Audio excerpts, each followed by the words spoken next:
একটি স্বার্থান্বেষী মহল জুলাই বিপ্লবের প্রকৃত নায়কদের মাইনাস করে 5 আগস্টের পর সুবিধাভোগী কিছু অনুপ্রবেশকারীর মাধ্যমে প্রহসনের পকেট কমিটি গঠন করেছে। গত 30 জানুয়ারি বৈষম্য বিরোধী ছাত্র আন্দোলন রাজশাহী জেলা এবং বৈষম্য বিরোধী ছাত্র আন্দোলন রাজশাহী মহানগর নামে ঘোষিত এই কমিটিগুলোতে প্রকৃত আন্দোলনের সাহসী বিপ্লবী এবং নির্ভরযোগ্য নেতৃত্বকে বাদ দিয়ে আন্দোলনের চেতনা বিরোধী, বহিরাগত ও বিতর্কিত ব্যক্তিদের গুরুত্বপূর্ণ পদে বসানো হয়েছে। আন্দোলন বিরোধী এসব ব্যক্তি বিভিন্ন প্রতিষ্ঠান ও বাজারে চাঁদাবাজি, ক্ষমতার দখল এবং সুবিধা নেওয়ার অভিযোগে অভিযুক্ত।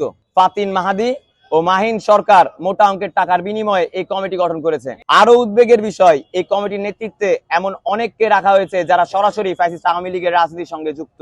রাজশাহী মহানগরের আন্দোলনে সে সময় যারা রাজশাহীর বাইরে ছিল, আন্দোলনে সম্পৃক্তই ছিল না, তাদেরকেও কমিটিতে স্থান দেওয়া হয়েছে। এটি সরাসরি জুলাই বিপ্লবের চেতনাকে অপমান এবং রাজশাহীর ত্যাগী ছাত্র জনতার সঙ্গে প্রতারণার শামিল। একজন হত্যা মামলার অন্যতম আসামিকে এই কমিটির শীর্ষ পদে রাখা হয়েছে, যা এই কমিটির প্রকৃত উদ্দেশ্য স্পষ্ট করে দেয়। বিশ্ববিদ্যালয়ের একজন সহ সমন্বয়ক সালাউদ্দিন আম্মার ও তার সহযোগী কিছু ভুয়া সমন্বয়কের নেতৃত্বে প্রকাশিত এই কমিটির ঘোষণার সাথে তাদের প্রত্যক্ষ যোগসাজশ রয়েছে, যা আমাদের ক্ষোভ ও হতাশা আরো গভীর করছে।